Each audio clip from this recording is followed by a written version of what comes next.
생의 빛 5분 산책에 오신 여러분들을 환영합니다.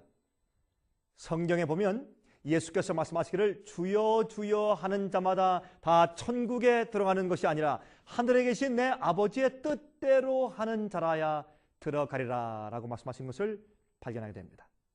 아주 분명한 말씀이죠.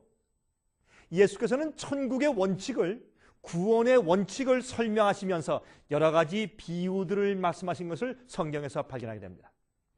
예를 들어서 씨 뿌리는 비유, 곡식과 가라지의 비유, 겨자씨의 비유, 누룩의 비유, 밭에 감추인 보물에 대한 비유, 또한 값진 진주에 대한 비유들, 이러한 일련의 비유들은 한결같이 모든 믿는다고 하는 자들이 다 구원받는 것이 아니라 하나님의 뜻에 순종하여 사는 자들이 구원받는 것이다 라는 것을 가르쳐주는 비유들인 것을 우리가 잘 알게 됩니다.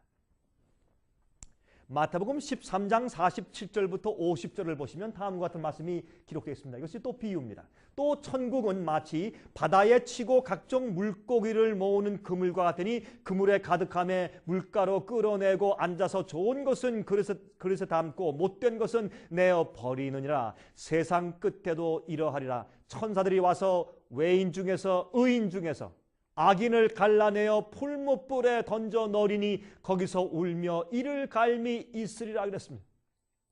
그물에 각종 다른 물고기가 걸리는 것처럼 교회 안에도 여러 가지 종류의 사람들이 들어오는 것입니다. 좋은 교우들이 있는가 하면 또 반면에 안 좋은 교인들도 생길 수가 있는 것입니다.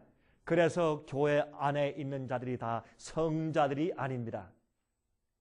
그물에 고기들이 걸리는 것처럼 복음의 말씀을 통하여 여러 사람들이 교회에 들어옵니다.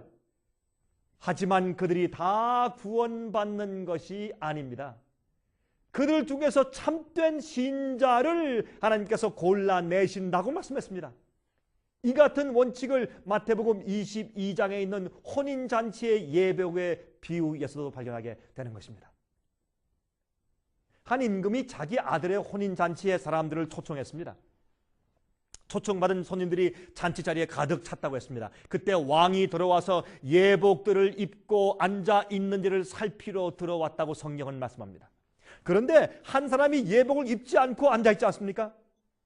그런데 문제는 그 당시 왕이 초청장을 보낼 때에는 항상 예복을 함께 동봉해서 보낸 것이 그 당시 풍습이었습니다. 그래서 그가 예복을 입지 않고 있었던 유일한 이유는 그가 예복 입기를 거절했기 때문에 그렇습니다. 초청을 받았지만 예복을 입고 들어오지 않았습니다. 그는 잔치에 참석하고 싶었습니다. 그러나 그 잔치에 참석할 수 있는 하나님의 명령을 어겼습니다. 주님의 주시는 의를 그가 받지 않았습니다. 그는 자기 마음대로 하기를 원했어요. 초청에 응했으면 그 법칙에 따라야 하는 것입니다. 어떤 회사에서 일하기를 원하면 그 회사의 원칙에 따라서 일해야 하는 것처럼 말입니다. 하물며 하늘은 어떠하겠습니까?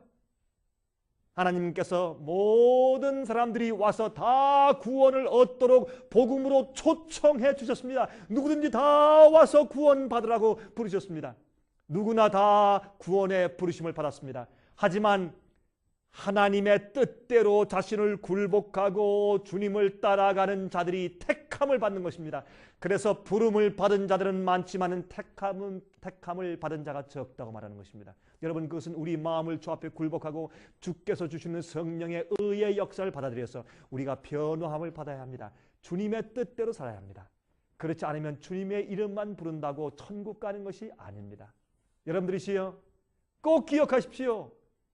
주님께서 복음으로 모든 사람을 초청했습니다. 많은 사람이 교회에 앉아 있습니다. 하지만 주님의 뜻대로 살기로 작정하고 굴복한 자들에게 주님께서 거룩한 예복과 함께 하늘로 데려가신 것입니다. 제가 다음 시간 다시 뵙겠습니다.